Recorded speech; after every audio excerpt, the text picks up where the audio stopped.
Malam ini kita mau belajar the perfect mindset dari seorang Sanjay Tolani. Siapa Sanjay Tolani? Sanjay Tolani adalah seorang financial planner atau orang ini adalah seorang sama seperti kita ya, practitioner, entrepreneur yang menjual asuransi, ya. Nah,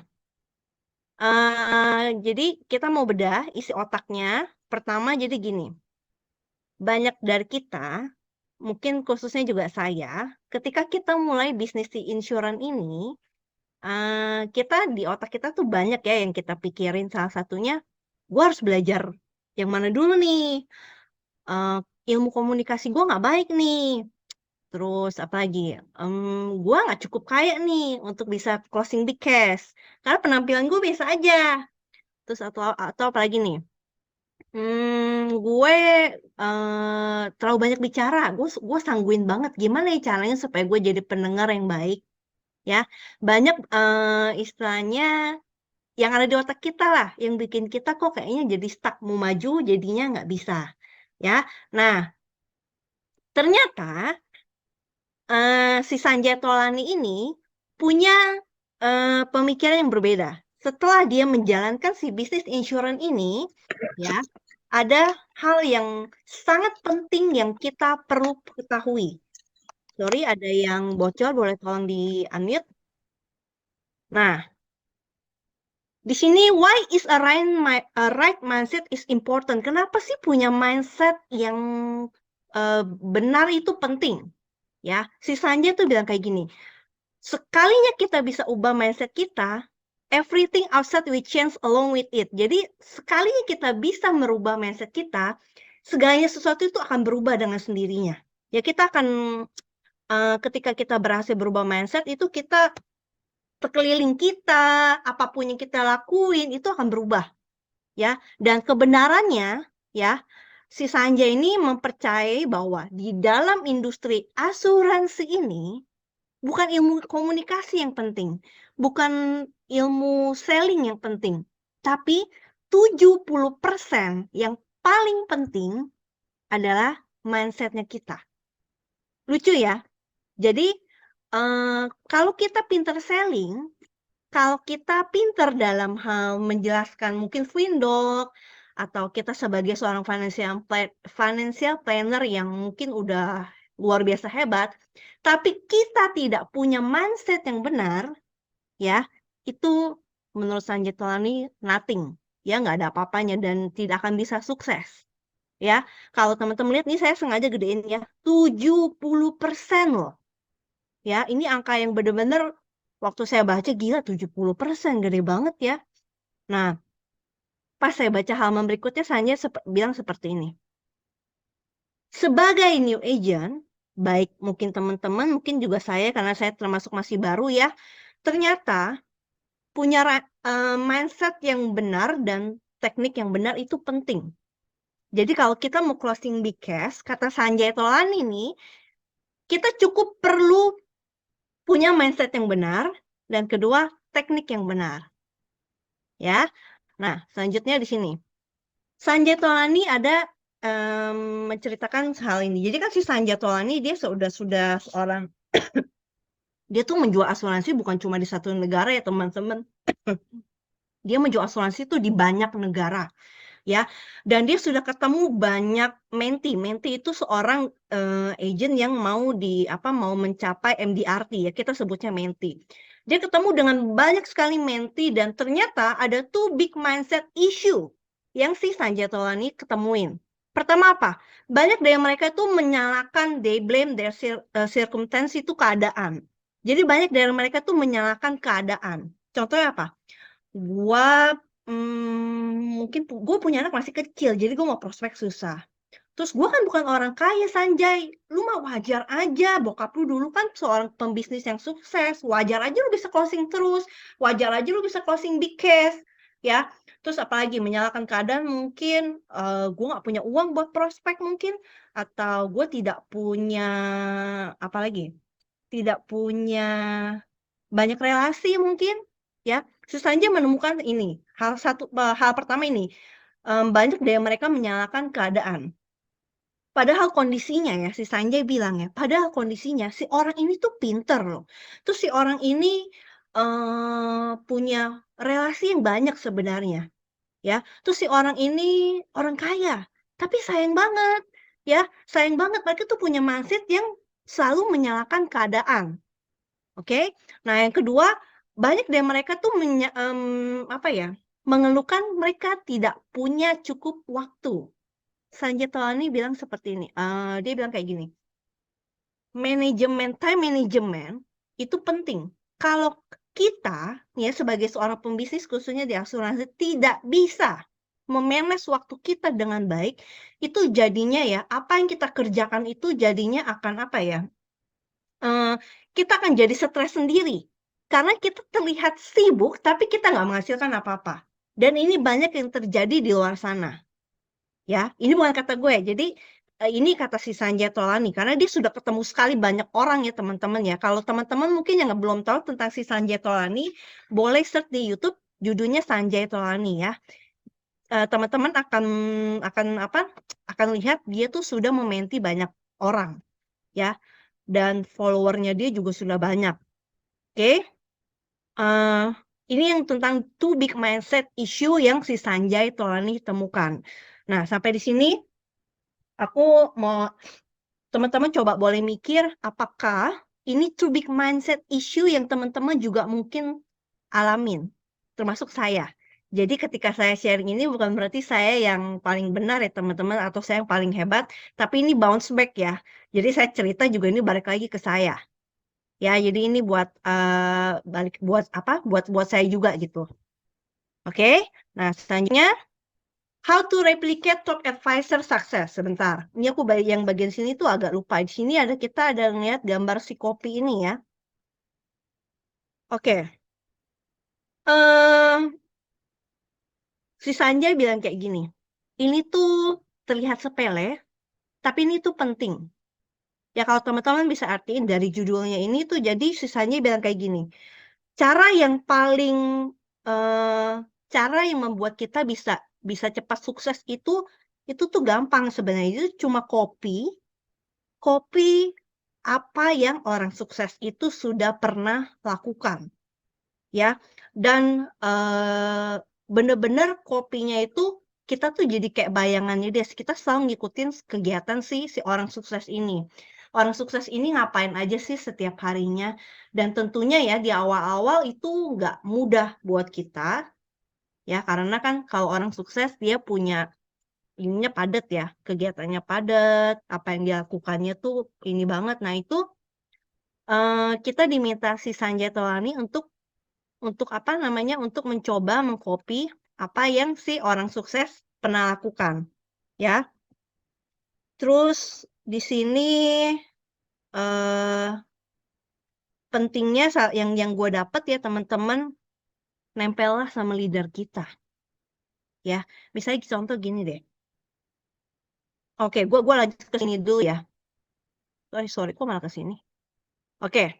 Di sini judul selanjutnya tuh dari buku si Sanjay Tolani ini, Why is being near success so important? Ya, kenapa sih kita deket-deket dengan orang sukses itu penting? Sisanya tuh bilang kayak gini. First, you will understand the way successful people interact. Ya, kita akan mengerti gimana sih si orang sukses ini berinteraksi dengan si pembisnis antara pembisnis satu dengan yang lainnya. Ya, terus yang kedua, kita juga jadi akan mengerti habitnya mereka. Mereka ngapain aja, ya kan? Mereka pagi ngapain, siang ngapain, sore ngapain, ya. Nah, ini aku mau cerita nih, sebelum aku lanjut ya.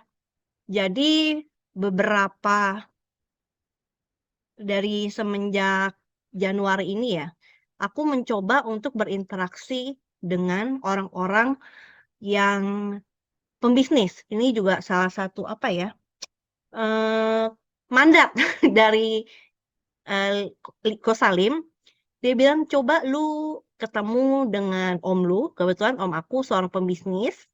Dia sudah punya 2 pabrik, ya. Dan aku diminta ketemu dia untuk meng-copycat, untuk mencari tahu apa isi otaknya dia, apa yang dia lakukan, bagaimana caranya supaya dia bisa sukses dan segala macam. Oke, itu orang pertama. Orang kedua, saya bertemu dengan mantan bos saya yang juga sudah punya 6 pabrik, ya. Nah, yang terakhir saya bertemu dengan jadi om saya ini umurnya baru 42 kalau nggak salah. Kalau mantan bos saya sudah ya berumur lah ya, 50, 60. Nah, yang terakhir saya ketemu dengan teman saya yang seumuran dengan saya, suaminya umur 40. Dia juga seorang pembisnis sukses sih menurut saya ya. Ketika saya ngobrol ternyata asetnya sudah 100 miliar ya.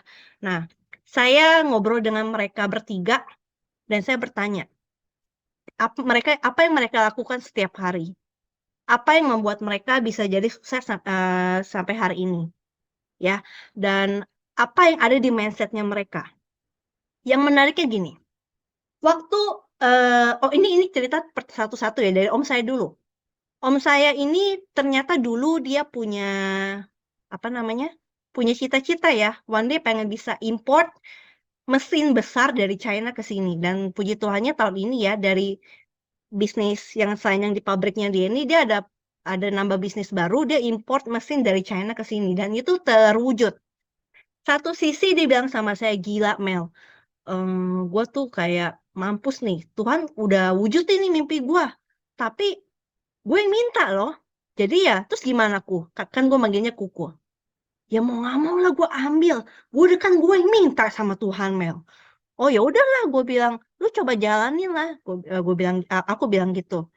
Terus eh ternyata mindsetnya dia, ya, dia benar-benar mengfokuskan, mengafirmasi bahwa dia one day akan bisa mengimport satu mesin dari China ke Indonesia. Dan itu terwujud, ya. Itu mindsetnya dia. Yang dari bos saya ini saya tahu si yang dominan itu suaminya. Saya rasa mereka juga punya pola pikir yang sama ya. Yang ketiga ini saya ngobrol, yang ketiga teman saya ini saya tanya ya tentang mindsetnya mereka, dia cerita kayak gini, "Laki gua tuh ya Mel, waktu gua awal married, dia tuh bukan bermimpi, punya goal pengen bisa, punya uang berapa," dia nggak bilang nominalnya ya, tapi gua rasa miliaran. Mungkin 50 miliar atau berapa ya kan, dan itu terwujud. Ketika terwujud dia naikin lagi naikin lagi. Terus gua tanya, "Oke, laki lu punya goals kayak gitu, terus apa yang dia lakuin?" Dia bilang gini, "Laki gua setiap pagi dia mengafirmasi dirinya ngomong kalau dia one day akan punya sekian M di rekening setiap pagi," kata temen gua. Dan sekarang teman-teman tahu usianya baru 40 ya, usia temennya suamiku baru 40, itu sudah punya aset kurang lebih 100 miliar, bahkan mungkin lebih ya, bahkan lebih. Oke, jadi di sini itu yang gue dapat ya dari tentang mindset. Yang ketiga, you will understand ya kenapa kita harus dekat dengan si orang sukses ini ya, kenapa kita perlu mencoba mempelajari atau berteman dengan mereka yang sukses. Yang ketiga kita akan melihat nih ya, you will understand the level of persistence and resilience necessary to succeed. Teman-teman lihat di sini ada gambar apa? Siapa sih tumbuhan ini tumbuh dari tanah yang retak ya, maksudnya yang kering banget. Tapi si tanaman ini berhasil tumbuh loh, ya. Nah, dengan kita dekat-dekat dengan si orang sukses ini, kita tuh akan mengerti betapa persistennya mereka dan gigihnya mereka ya dalam membangun sebuah bisnis. Jadi kalau aku jadi inget ya, kalau di Alkitab, di ajaran agama aku tuh ada tertulis kayak gini, lingkungan yang baik akan membuat kamu jadi baik, tapi lingkungan yang buruk akan membuat kamu jadi buruk. Maksudnya apa? Dalam kita membangun bisnis ya, sangat penting nih kita punya komunitas yang saling support ya. Dekat-dekatlah dengan mereka yang punya mindset yang baik ya. Jangan sampai di saat kita lagi down nih teman-teman, kita ketemu dengan orang yang yang juga ternyata mindset-nya nggak baik, ya ujung-ujungnya kita juga jadi down. Ya, makanya balik lagi kita punya lingkungan yang baik itu sangat penting ya teman-teman ya. Oke, next. Oke. How I succeed in this career. Ya, di sini ini how I yang dimaksud di sini tuh si Sanjay Tolani ya teman-teman ya. Gimana caranya si Sanjay Tolani bisa sukses di karir ini? Ya, setelah tadi mindset yang benar, ya, jadi si Sanjay Tolani itu punya mindset yang benar. Dia meyakini dirinya kalau dia bakal sukses, dia bakal bisa punya mungkin closing big cash terus-terusan segala macam. Itu detailnya di buku tidak diceritakan ya, tapi dia benar-benar punya mindset yang benar. Ya. Nah, terus di sini dia menceritakan nih gimana ya supaya gimana sih Sanjay Tolani itu bisa sukses di karir ini. Pertama dia spend lot of time on the basic practice. Maksudnya apa? Di sini gue tebelin basic practice. Ya. Di sini Sanjay Tolani tuh banyak ngikutin kelas apa ya namanya itu kelas bisa dibilang kelas yang kalau di kita itu kelas setiap Sabtu kali ya. Jadi dia banyak banget ngikutin bukan banyak bener-bener rajin rutin ngikutin si basic kelas ini. Jadi di buku ini dia cerita mungkin isi atau materi yang didengerin setiap training itu isinya sama. Tapi yang membedakan itu setiap kali dia belajar, dia tuh praktek. Belajar, dia praktek. Sampai akhirnya dia benar-benar mahir seperti si trainer itu. Jadi teman-teman jangan meremehkan kelas di hari Sabtu ya teman-teman ya. Jadi kelas Sabtu itu terkesan sepele yang bisa kita ikutin mungkin lewat Zoom. Itu terkesan sepele teman-teman. Dan mungkin terkesan sepele karena mungkin materinya diulang-ulang. Tapi hal yang sepele ini justru membuat si Sanjay Tolani ini bisa sukses loh. Coba kalau si Sanjay Tolani ini dia men-skip satu step yang artinya di basic practice ini. Dia nggak akan bisa jadi yang sekarang. Ya, kalau teman-teman ada yang ngikutin sharing aku yang pertama kali, aku selalu bilang ya, bisa nggak sih kita sukses melewati satu step? Bisa aja. Ya, tapi tentunya nggak akan bisa jadi perfect kitanya. Sebagai seorang diri kita nggak jadi bisa perfect. Oke? Yang kedua, Sanjay Tolani ini dia bilang gini, I have a very persistent attitude. Jadi menurut Sanjay Tolani itu gini, dia tuh punya attitude yang sangat persisten. Ya, attitude-nya dalam hal belajar, dalam hal meeting segala macam dia tuh sangat persisten banget. Ya, dan menurut dia semakin banyak kesalahan ini ada salah ketik ya, sorry teman-teman. Fail fast, fail more and learn from this failure. Maksudnya gini, semakin cepat kita gagal, semakin cepat kita ngelakuin kesalahan itu kita semakin cepat suksesnya. Dalam arti semakin banyak kita praktis, ya teman-teman, semakin kita banyak ngelakuin kegagalan atau kesalahan itu kita akan semakin cepat sukses. Yang artinya kalau kita jarang ngelakuin kesalahan, kita nggak pernah ngelakuin kesalahan, ya kapan suksesnya? Ya, jadi kalau teman-teman di sini yang mungkin dalam hal praktis ya, masih ada yang chat nggak ya? Oh, oke. Dalam hal praktis masih suka, aduh, gue takut salah nih. Gimana ya kalau dia gini? Gimana ya kalau dia nolak? Gimana ya kalau dia nanya ini gue nggak bisa jawab? Kalau teman-teman terus berpikiran gitu tapi tidak praktis ya, dan maksudnya teman-teman punya mindset kayak gitu dan nggak praktis ya udah jelas ya di sini ya. Sisanya Tolani bilang ya makin lama lah gak suksesnya gitu ya. Fail fast nih ya, ini ada katanya fast loh, cepat berarti ya. Nah yang ketiga, helping people you care about and finding every means necessary to solve their problem.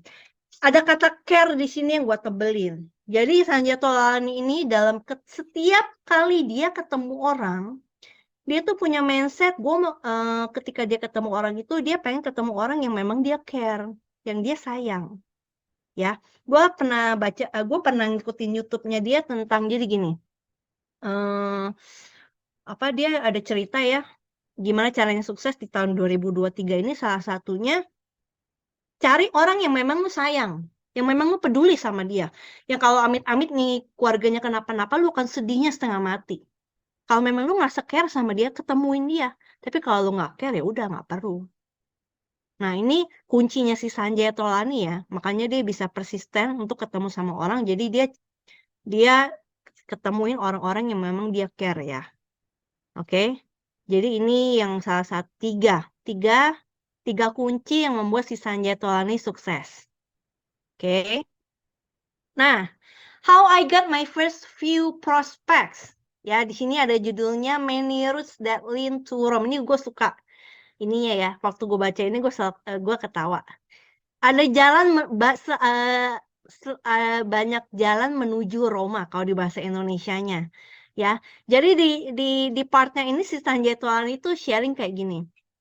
Case pertamanya dia ya. Jadi ada satu keluarga si si anak ini boros banget nih, teman-teman.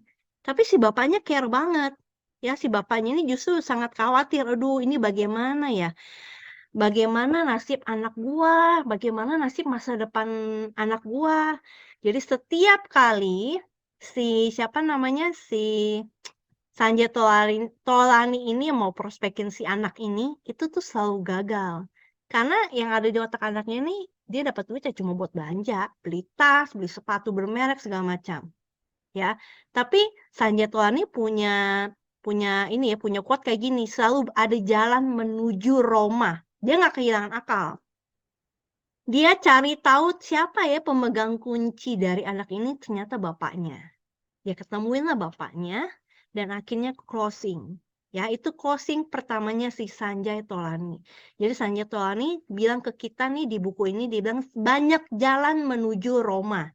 Ya, kalau kita punya mindset yang benar, ya, kita akan mengubah hal yang mungkin menurut kita itu kayak ada handling objection ya, karena si anak kan nggak mau beli ya. Kalau memang kita punya mindset yang benar, dari hal itu kita pasti punya otak kita akan mikir nih, otak kita akan kreatif untuk mikirin gimana ya caranya supaya gue bisa closingin keluarga ini. Ya, akhirnya si Sanjay Tolani berhasil closingin dapetin case pertama dari keluarga ini. Karena dia tahu ternyata pas cari tahu pemegang kuncinya si orang tuanya, si bapaknya. Oke, jadi teman-teman banyak jalan menuju Roma. Ya, apapun challenge-nya, balik lagi, banyak jalan menuju Roma. Pasti ada jalan keluarnya. Ya, gue mau cerita nih tentang Kosalim. Kosalim waktu sama Kosalim ke airport ke Malaysia. Di airport Kosalim dan satu teman namanya Cirini ya. Kita sudah beli SIM card di Malaysia. Ya. Hanya Kosalim yang tetap kekeh tidak mau beli nomor SIM card di Malaysia. Oke, dia bersikeras, dia bilang kalau nomor gue yang dari Indonesia pasti bisa dipakai di Malaysia. Oke, nah singkat cerita intinya si nomor dari Indonesia itu nggak bisa kepake. Dia belilah nomor SIM card sendiri. Ya, itu setelah hari kedua kalau nggak salah. Hari kedua itu pun udah mau siang, udah mau sore. Ya, Kosalim beli, ternyata masih nggak bisa juga dipakai itu nomor. Ya, ini ketahui Kosalim bukan ya kan? Masih nggak bisa dipakai juga itu nomor. Sampai kita sudah pindah dari Kuala Lumpur ke Genting, ya. Pas udah nyampe di First World Hotel itu, gua, Cisinta dan Cirini tuh sibuk makan. Kosalim sibuk nyari Nyari counter SIM card, ya kan? Kosalim bilang gini, pasti bisa, kata Kosalim. Gua yakin ini pasti bisa. Jadi si counternya, jadi waktu Kosalim datengin ke counter SIM card, ada satu counter SIM card bilang ini nggak bisa. Jadi ternyata di Malaysia tidak semudah itu ya teman-teman mengaktifkan nomor sendiri. Ya, Kosalim ke satu toko nggak bisa. Akhirnya ke toko kedua, Kosalim nggak kehilangan akal loh. Ke toko kedua, Kosalim ngobrol dengan pakai logat Malaysia. Dan akhirnya tahu teman-teman, orang Malaysia ini bantu dan berhasil. Ya, Di situ gue ketawa, Ko Salim bilang kayak gini, "Pasti ada cara, pasti ada jalan," kata Ko Salim. Dan si Cisinta bilang, oh iya memang, Ko Salim itu memang dia kalau untuk setiap kali ada masalah, dia selalu pasti ada banyak cara, jalan menuju Roma." Ya, itu yang gue ingat. Oke, jadi teman-teman jangan patah semangat kalau ketemu banyak struggle ya. Ingat nih si Sanjay Tuan ini selalu bilang kayak gini, ada jalan menuju Roma. Ya, ada banyak jalan menuju Roma. Oke, next. Incident that almost made. Oke, ternyata seorang Sanjay Tolar ini juga boleh tahu. Gue nggak bisa ya si Kanovi, yang bisa tuh Ko Salim ya. Oke, ternyata seorang Sanjay Tolar ini juga pernah melakukan kegagalan loh, ya. Jadi orang tua dari Sanjay Tolani ini dia adalah seorang pembisnis, seorang financial planner. Tapi dia fokusnya ke mana ya waktu itu ya? Ke bidang properti ya kalau nggak salah ya. Bentar, gua izin cek sebentar ya. Di bidang real estate planning ya. Itu apa namanya? Levelnya udah internasional ya. Eh waktu orang tuanya meninggal, si Sanjay Tolani ini kan yang nerusin ya. Si Sanjay Tolani tadinya berpikir sudah berhasil nih, sudah berhasil meneruskan bisnis orang tuanya, papanya. Ya, ternyata ketika diaudit, ya, secara keuangan itu benar-benar ambruk. Perusahaannya itu benar-benar ambruk, benar-benar hancur karena karyawannya sendiri itu dia apa ya? Kalau nggak salah dia memasukkan data ya. Jadi ada yang korupsi segala macam lah intinya ya. Sampai akhirnya beberapa karyawan yang terdekatnya itu dia dipecat ya. Dari sebagai seorang apa si Sanjay Tolani ini benar-benar at that time itu sangat-sangat down. Ya karena gila ini muka gue mau taruh mana, bokap gue udah bangun ini perusahaan besar-besar, ternyata dia dalam satu hari itu bikin itu perusahaan istilahnya hancur babak belur. Ya, sampai singkat cerita dia kayak dapat mimpi gitulah ya. Bapaknya bilang, "Ayo coba lagi." Itu kan maksudnya kegagalan itu jangan anggap kegagalan seumur hidup, intinya kayak gitu-gitu bla bla bla, ya kan. Si Sanjay Tolani semangat lagi. Itu Sanjay Tolani punya mindset kayak gini. Ini lucu ya. Teman-teman boleh baca ya. A funny things happen when you change your internal locus from why did this happen to me to what can I do about this? Ya. Jadi ketika sesuatu hal terjadi di kita, hal yang buruk ya, kalau kita bisa punya mindset yang benar dengan berpikir jangan berpikir apa ya yang gue bisa lakuin dari sorry, ulang. Ketika hal buruk yang terjadi di teman-teman ya, kalau teman-teman bisa mengubah mindset teman-teman dari yang kenapa sih ini terjadi ke gue menjadi apa ya yang bisa gue lakuin setelah ini. Meskipun gagal loh ya teman-teman, kalau teman-teman punya mindset apa ya yang bisa gue lakuin setelah ini, itu akan membuat teman-teman bergerak maju. Ya, karena banyak orang di luar sana bilang kayak gini, yang punya masalah, aduh gue stres nih, gue punya banyak masalah. Contoh ya, gue kelit hutang. Kasian nih hidup gue ya. Kayaknya hidup gue malang banget deh. Kayaknya gue gak bakal bisa sukses deh. Udah malah gue miskin. Gimana gue bisa ketemu orang kaya? Orang gue aja gak punya apa-apa. Gue pakai tas jelek. Penampilan gue biasa aja. Gimana gue bisa closing big cash? Terus gue lagi kelit hutang nih. Gimana gue bisa ketemu customer? Gimana gue bisa ketemu nasabah? Nah, kalau kita punya mindset yang kayak gitu, itu tidak akan membuat kita maju. Tapi di saat kita lagi terpuruk, lagi down, kita bisa mikir, oke, gue kelilit hutang, terus apa ya yang bisa gue lakuin ya? Nah, ini teman-teman bisa coba lakuin. Ya, dari kasusnya si Sanjay Tolani ini, ubah mindsetnya ya. Dari ketika hal buruk terjadi, coba ubah mindsetnya. Oke, ini udah hancur nih. Ini gue udah salah nih, closingan gue, ini gue udah nggak closing nih case gue. Atau, oke, cara prospek gue salah nih. Ubah mindsetnya, jangan mengasihani diri, tapi belajar. Oke, gue udah salah kemarin, terus sekarang gue harus ngapain ya? Kalau teman-teman buntu, teman-teman boleh langsung telepon leader-nya masing-masing. Jadi leader-nya teman-teman bisa langsung mendirect atau membantu teman-teman, mengarahkan apa yang harus teman-teman lakuin. Oke, next. Eee, ini si Sanjay Tolani intinya di sini dia cerita mentornya dia si ayahnya sendiri atau bapaknya sendiri ya, teman-teman ya. Jadi seorang mentor ini sangat penting dalam kita menjalankan bisnis ya, dan mentor kita sendiri itu adalah leader kita. Ya, teman-teman. Teman-teman, jadi intinya nempel sama leader itu sangat penting ya, teman-teman ya. Supaya kenapa? Leader kita bisa tahu apa sih yang ada di pikiran kita dan kita juga bisa tahu apa yang ada di pikiran leader kita. Awal gue masuk ke bisnis ini, Ko Salim menyarankan gue untuk ketemu dia dan Cisinta itu seminggu sekali. Sebelum Ko Salim sama Cisinta cerita pun gue udah tahu, oh iya kok, supaya gue bisa mengcopy kalian ya.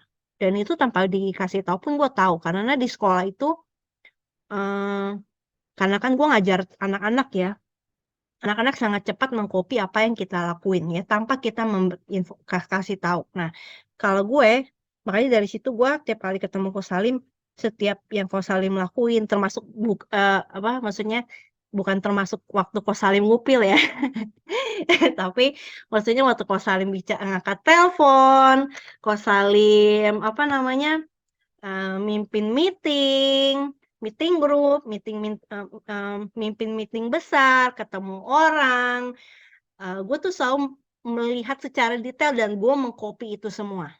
Yang baik gue ambil, yang jelek gue buang, ya. Termasuk kebiasaan jelek Ko Salim, apa ya, nggak jadi deh, itu skip. Oke, ya, teman-teman, jadi mentor itu sangat penting. Next, how I found purpose in what I do. Menemukan purpose dalam menjalankan bisnis ini sangat penting ya teman-teman, dan ini ketika si Sanjay Tolani berhasil menemukan purpose-nya dia di dalam bisnis ini, itu membuat dia bergerak makin mantap, makin, eee, cepat ya. Jadi dia menemukan purpose-nya ini waktu dia membantu temennya yang terkena sakit sakit apa namanya, sakit kanker, tapi kebetulan temennya sudah beli nih asuransi dari si Sanjay Tolani. Jadi si keluarganya sangat-sangat berterima kasih ke Sanjay Tolani ya, karena sudah berhasil meyakinkan si orang ini atau suaminya untuk membeli critical illness, ya. Jadinya si keluarga ini tidak terlilit hutang, keuangannya tidak morat-marit dan terbantu sangat, ya. Ini yang apa namanya, yang membuat si Sanjay Tolani menjadi makin firm ya, dalam menjalankan bisnis ini. Di sini juga teman-teman mungkin boleh menemukan purpose-nya masing-masing nih. Kalau gue lihat kayak contohnya si Kak Ayas, ya dia punya, masa lalu yang waktu dia merawat papanya, ya makanya si Kak Ayas merasa sangat penting banget nih punya si kartu kesehatan, ya. Kalau kayak gue punya background, om gue meninggal di usia 42 dan dia meninggalkan asuransi jiwa untuk keluarganya, gue melihat asuransi jiwa penting banget ya, makanya purpose-nya gue pengen bisa keluarga keluarga di luar sana punya asuransi jiwa. Teman-teman mungkin boleh cari purpose-nya masing-masing di sini ya teman-teman. Oke, next. Oke, ini advice-nya si Sanjay Tolani, bukan advice-nya gua. Advice-nya Sanjay Tolani untuk si new agent. Be patient ya. Kegagalan adalah bagian dari failure apart and kegagalan itu ada bagian dari bisnis kita dan parcel dari kehidupannya kita, ya. Be patient itu memang nggak gampang, ya. Be patient itu memang susah, tapi ketika kita bisa sabar, ya coba lagi, ya dan kita anggap kegagalan itu adalah bagian dari pembelajaran hidup kita, itu pasti akan ada akan ada hasil, ya teman-teman. Eee, gua sedikit mundur tentang si kegagalan ini ya. Jadi, temen gua yang tadi gue cerita dia punya aset 100 miliar, itu gue tanya, "Oke, lu kan sukses nih sekarang, lu pernah nggak sih ngalamin kegagalan?" Terus dia bilang, "Ya pernah lah Mel, masa nggak pernah sih?" kapan, kejadiannya gimana. Jadi dia cerita di tahun 2019 dia kehilangan 35 miliar. Oh, oke, gue sempat melongo terus dia bilang, "Terus gimana, Jel?" Dia bilang, "Gila, Mel, gue sampai harus minum obat tidur selama 1 tahun tanpa diketahui suaminya." Tapi bagaimana mindset seorang si suaminya itu? Suaminya ternyata gini, suaminya memang sempat sedih ya, sempat stres, sempat down, tapi suaminya itu punya mindset yang sangat sangat sangat hebat, sangat kuat, ya. Suaminya bilang kayak gini, "Ya udahlah, kehilangan 35 M, anggap aja itu pembelajaran.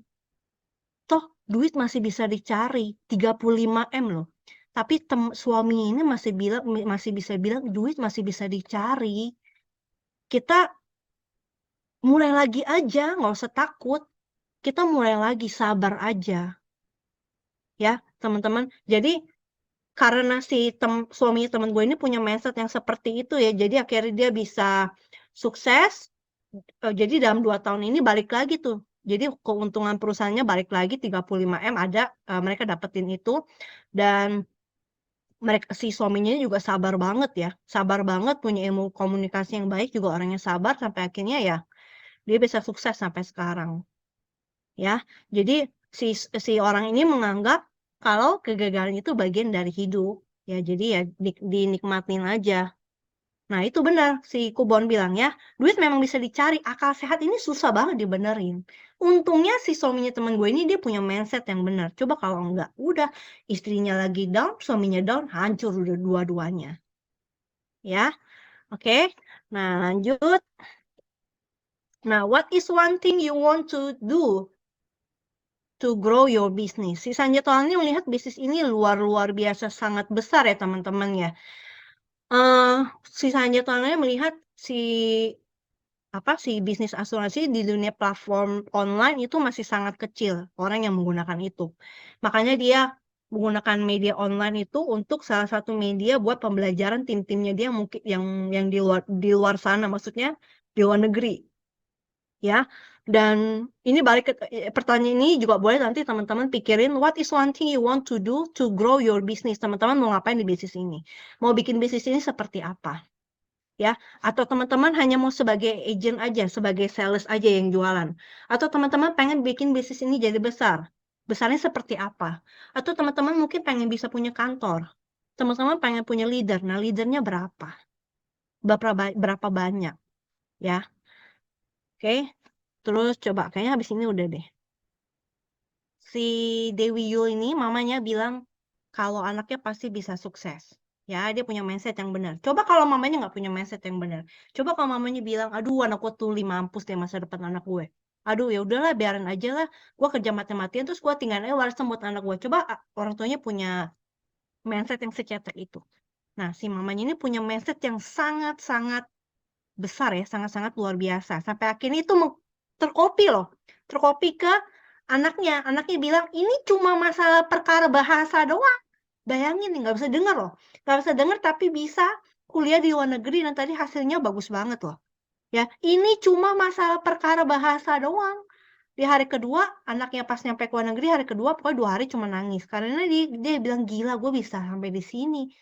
Kalau seorang yang tuli aja bisa, teman-teman, ya, seorang yang tuli bisa lulus kuliah dengan hasil yang bagus, ya, kita yang punya indera lengkap, punya tangan kaki lengkap, punya otak lengkap, ya kan, kita pasti bisa, ya.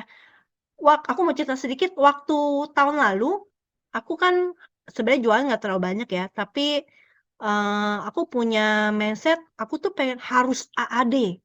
Sampai tuh kalau tiap kali jalan AAD tuh kayaknya di depan mata tuh, udah di depan mata, deket, terus kayak udah di hati banget deh tuh AAD tuh, gue harus AAD gimana pun caranya jungkir balik gue harus AAD. Dan itu terjadi teman-teman. Meskipun mungkin gue promosi dengan pas-pasan 300 ya, tapi itu terjadi. Nah, tahun ini teman-teman punya goalnya apa nih? Teman-teman mungkin boleh flashback sedikit lagi, ini kan sudah masuk bulan Mei, hampir akhir Mei ya. Kalau yang mungkin goalnya belum achieve termasuk saya sendiri ya, ini bounce back Sekali lagi balik lagi yang saya omongin ini bounce back ke saya. Kalau mungkin targetnya masih belum tercapai, masih jauh, ya teman-teman, coba direfleksi sebentar apa yang bisa kalian lakuin sekarang. Yang kemarin ya sudah lah ya. Sekarang nih apa yang bisa saya lakuin. Yang kedua, apa namanya? Kita fokus ke jalan keluar dan apa namanya? Jangan mikirin yang kemarin-kemarin lagi ya teman-teman ya. Ingat selalu ada jalan menuju Roma. Saya Meli pamit undur diri. Thank you. Oke.